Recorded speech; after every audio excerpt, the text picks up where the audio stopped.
Hey, this is attorney Sharon Ballard with the Ballard Law Group, your Georgia wealth wellness attorney, here helping you to eliminate debt with bankruptcy, build wealth with real estate, and protect it all with estate planning. Did you know when you file bankruptcy, your debts are going to be categorized in 3 different categories? You're going to have priority debts, secured debts, and unsecured debt. The designations are important because the 3 types of debts are treated differently when you're filing a Chapter 7 or a Chapter 13.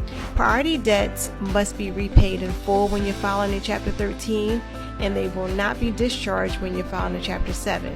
So common priority debts you're going to see are going to be recent tax debts and things like domestic support obligations. Those debts will survive the bankruptcy if you're filing a 7, and again, they'll be repaid in full if you're doing a 13.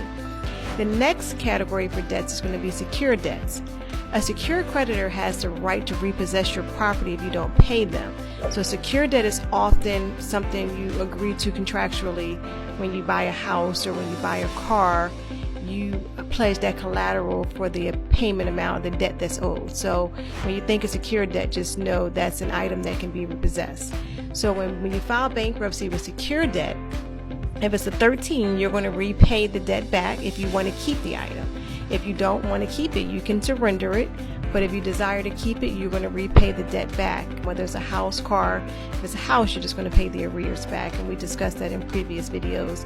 But for a vehicle or any other secure item you can think of, you're going to pay it back.